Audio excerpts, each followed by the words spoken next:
Além do caso já divulgado de Belo Horizonte, Minas Gerais, estão sendo investigadas suspeitas em São Leopoldo, aqui no Rio Grande do Sul, e em Curitiba, no Paraná, de acordo com o informe divulgado na noite desta terça-feira pelo Ministério da Saúde.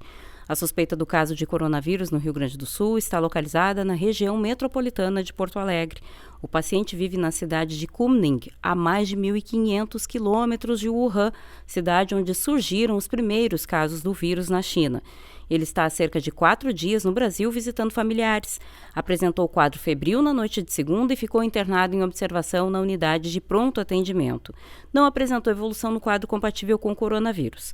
Em entrevista coletiva, o ministro da Saúde, Luiz Henrique Mandetta, informou sobre o caso de uma estudante de 22 anos que esteve na China e está internada em Belo Horizonte em observação. De acordo com dados apresentados na coletiva do Comitê de Operações de Emergência do Ministério da Saúde, ontem, no período de 3 a 27 de janeiro, foram analisados 7.063 rumores de pessoas com coronavírus, dos quais 127 exigiram a verificação mais detalhada. Dessa verificação, 10 casos se enquadraram inicialmente na definição de suspeitos, e desses, 9 foram descartados, e o único caso tratado como suspeito é o da paciente internada em Belo Horizonte. É bom deixar claro que o Brasil já tem total capacidade de identificar geneticamente o vírus. O mais importante, em qualquer situação, não é preciso esperar resultados, porque a identificação do vírus ela nos presta muito mais para saber se há circulação do que, propriamente dito, para fechar diagnóstico.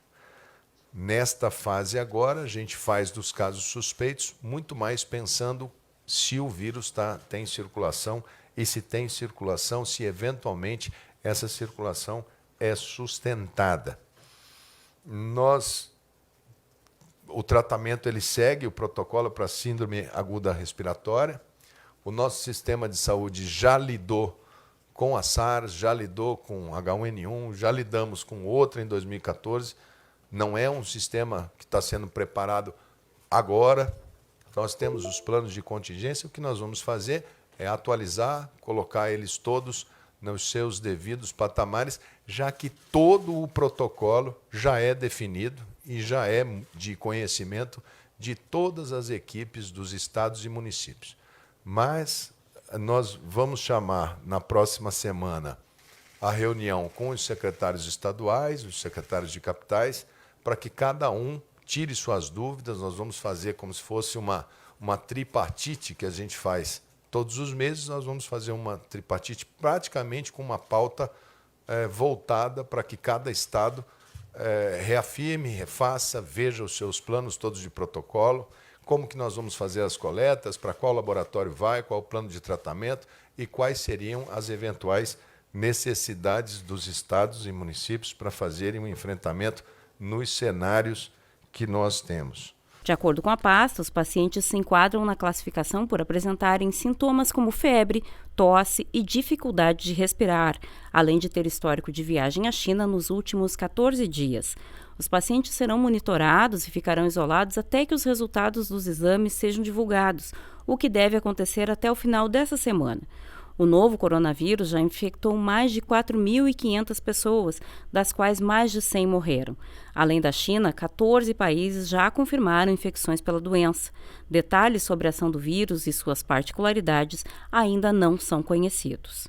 Nós temos agora que monitorar, nós temos hoje um centro que monitora em caráter permanente, que é um comitê de orientações para emergência, que fica na vigilância em saúde, coordenada pelo secretário Wanderson, que ela fica em período integral monitorando e tem uma cadeia de comando muito clara e muito bem organizada, onde participam outras esferas de governo. Nós estamos também recomendando que viagens à China sejam feitas em caso de necessidade, que se evite viagens do ponto de vista turístico, de conhecimento. Vamos aguardar o melhor momento. O Ministério da Saúde desaconselha qualquer viagem nesse momento para aquele país. O novo patamar estabelecido para essa doença ontem elevou o nosso grau de preparo para o coronavírus.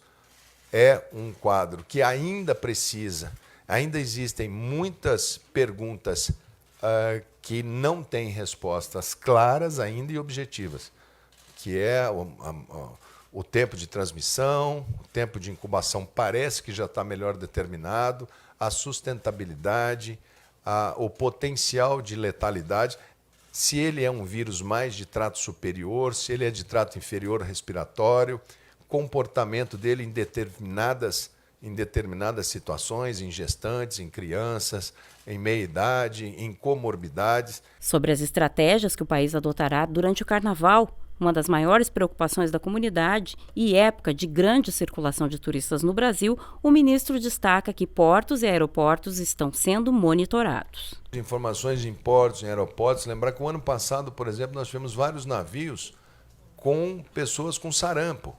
Nós entramos o ano passado em quase 9 navios para vacinar quase toda a tripulação que estava a bordo. Nós não sabemos ainda, a maior parte desses turistas que vêm ao Brasil são mais do Ocidente, são mais europeus, são mais da América Central, da América do Norte, não tem tanto o apelo para o turista asiático. Mas, de qualquer maneira, os portos e aeroportos trabalharão principalmente nos cruzeiros, nos aviões, mas nós não temos nenhuma recomendação específica de comportamento, enfim, a não ser aquelas clássicas que nós utilizamos sempre em relação a toda e qualquer situação do dia a dia. Lavar as mãos, evitar compartilhamento de objetos, copos, talheres, para que a gente possa ter um risco menor, mas nada específico sobre o Carnaval. Em breve, a ciência vai dar as respostas necessárias, nós vamos ter um teste rápido, em breve nós vamos ter uma vacina e nós vamos superar, como já superamos, obstáculos talvez muito maiores. Não esquecer que nós temos uma história no campo das vacinas, mesmo com todos os movimentos anti-vacinas, mas num momento como esse, a sociedade científica, a comunidade científica do mundo inteiro trabalha hoje em torno de uma vacina que é uma das grandes armas da humanidade para controlar as grandes epidemias